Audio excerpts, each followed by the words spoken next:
अस्सलामुअलैकुम वरहमतुल्लाहि वबरकातुहू। जी नाज़रीन, आज हम बात करने वाले हैं भोपाल के आलमी तबलीगी इज्तिमा के मुतालिक कि इस तबलीगी इज्तिमा में किन किन चीज़ों पर पाबंदियाँ लगाई गई हैं, वो भी हम आप हज़रात के सामने तफसील के साथ जिक्र करेंगे।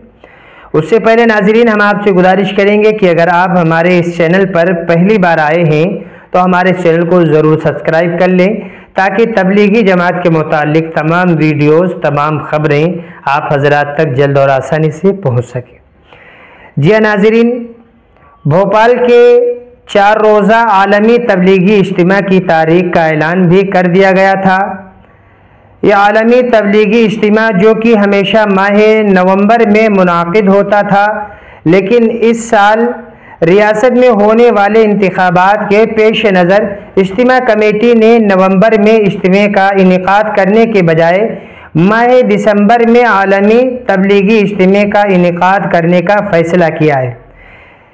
इस साल 77वें आलमी तबलीगी इज्तिमे का इनेकाद 8 दिसंबर से शुरू होगा और 11 दिसंबर को इज्तिमाई दुआ के साथ आलमी तबलीगी इज्तिमे का इख्तिताम पजीर होगा।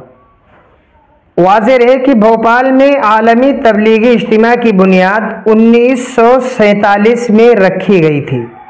इब्तदाई कुछ सालों तक इज्तिमा में भोपाल और उसके आसपास के अज़ला की जमातें शामिल होती थी, यानी भोपाल और उसके करीब करीब के जो ज़िला थे वही लोग सिर्फ इस तबलीगी इज्तिमा में शुरुआत में शामिल होते थे। मगर रफ्ता रफ्ता इज्तिमा की अहमियत और अफादियत में इजाफ़ा हुआ और 1 दिहाई से कम अरसे में इज्तिमा ने मुल्क भर में शोहरत हासिल कर ली और ये आलमी तबलीगी इज्तिमा बन गया। पूरे मुल्क में इस तबलीगी इज्तिमा की शोहरत आपको मिलेगी। इज्तिमा ने आलमी शोहरत हासिल कर ली। ये बात भी काबिल ज़िक्र है कि जब से इज्तिमा शुरू हुआ है, सिर्फ कोविड में 1 साल को छोड़कर हर साल तसलसल के साथ इज्तिमे का इनेकाद किया जा रहा है। 1947 में शुरू हुआ है, जब से लेकर हर साल इस तबलीगी इज्तिमा हुआ। सिर्फ 1 साल कोविड के साल में ये तबलीगी इज्तिमा नहीं हुआ। इज्तिमा के इनेकाद का मकसद ये होता है कि अल्लाह के पैगाम को अल्लाह के बंदों तक पहुँचाया जाए और दुनिया में अमन और अमान कायम किया जाए।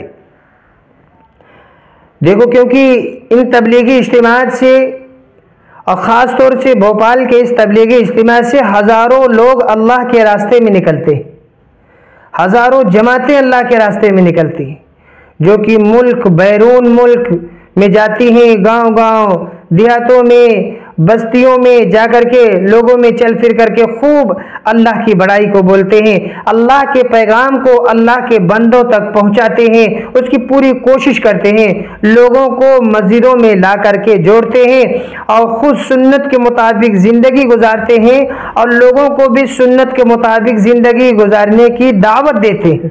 आलमी तबलीगी इज्तिमे के इनेकाद घासीपुरा इरखेड़ी में होगा। गुज़िश्ता सालों में मुल्क और बैरून मुल्क से आने वाली जमातों की तादाद को देखते हुए इस साल साबिका यानी पिछले सालों से ज़्यादा बड़े पैमाने पर इज्तिमा के करने की तैयारी की जा रही है। इज्तिमा गाह को, हालांकि पिछले साल ये जब तबलीगी इज्तिमा मुनाकिद हुआ तो उसमें 10 लाख से भी ज़्यादा मुसलमानों ने शिरकत की थी, हज़ारों जमातें बनी थी। और इस साल ये जो तबलीगी इज्तिमा होगा तो पिछले साल से भी ज़्यादा बड़े पैमाने पर करने का फ़ैसला किया गया है। इज्तिमा गाह पर जमातों के क़याम और ताम के लिए जहां अलग अलग जोन बनाए जाते हैं, खाने के लिए जोन बनाए जाते हैं, वहीं उलमाए दीन के बयान के लिए 15 लाख स्क्वायर फुट में पिंडाल लगाया जाएगा, जिसकी तैयारियां चल रही हैं। माशाअल्लाह, ये जो तैयारियां हो रही हैं ये उसी की तैयारियां हो रही हैं। इस वक्त लोग जो है तन मन धन से इस तबलीगी इज्तिमा के कामों में लगे हुए हैं। आलमी तबलीगी इज्तिमे का इनेकाद 8 दिसंबर 2023 को दरसे कुरान के ज़रिए से शुरू होगा और फिर दिन भर दीन की नशिस्तें होती रहेंगी। फिर 9 तारीख को भी दिन भर दीन की नशिस्तें होती रहेंगी। 10 तारीख को भी दिन भर नशिस्तें होती रहेंगी। 11 तारीख को इस तबलीगी इज्तिमा की आखिरी नशिस्त होगी। फिर उसके बाद तवील दुआ के साथ इस तबलीगी इज्तिमा का इख्तिताम पजीर होगा। नाज़रीन, हम आपको बता दें कि इस तबलीगी इज्तिमा में गुज़िश्ता साल भी कुछ चीज़ों पर पाबंदियाँ लगी थी, जैसे गोश्त पर है और दूसरी चीज़ों पर पाबंदियाँ लगी थी।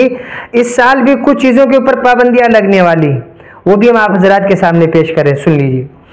इस तबलीगी इज्तिमा में बीड़ी सिगरेट पर पाबंदी लगेगी, यानी कि इस तबलीगी इज्तिमा गाह में जो बीड़ी और सिगरेट है इसको नहीं बेच सकते हैं, ये पीना ममनू है। फिर भी अगर कोई पिए तो एक जो है बहरहाल कानून को तोड़ रहा है, लिहाजा उसकी जो खुद की एक जिम्मेदारी की भाई जब पाबंदी लग गई है तो उसके मुताबिक जो है चलना चाहिए। बीड़ी और सिगरेट पर पाबंदी होगी और उसी के साथ साथ में पॉलीथीन के इस्तेमाल करने पर भी पाबंदी लगाई जाएगी। लेकिन इस साल अभी गोश्त के बारे में तो कोई तज़किरा नहीं आया है। अगर कोई ख़बर इस किस्म की मौसूल होगी तो इंशाअल्लाह वो भी हम आप हज़रात की खिदमत में ज़रूर रखेंगे। उससे पहले नाज़रीन, आप हज़रात से हम गुजारिश करेंगे कि आप लोग जो है दुआ कीजिए कि अल्लाह ताला इस तबलीगी इज्तिमा को कबूल फरमाए। मुल्क भर से बल्कि बैरून मुल्क से जो लोग आ रहे हैं, अल्लाह उनके आने में आसानियाँ पैदा फरमा दे, सहूलत का मसला अता फरमाए, तमाम परेशानियों से अल्लाह उनकी हिफाजत फरमाए। और जो जमातें इस अल्लाह के रास्ते में निकलेंगी, अल्लाह उनकी भी हिफाजत फरमाए और ज़्यादा से ज़्यादा जमातें निकलने वाला बनाए। आमीन। अस्सलामु अलैकुम व रहमतुल्लाहि व बरकातहू।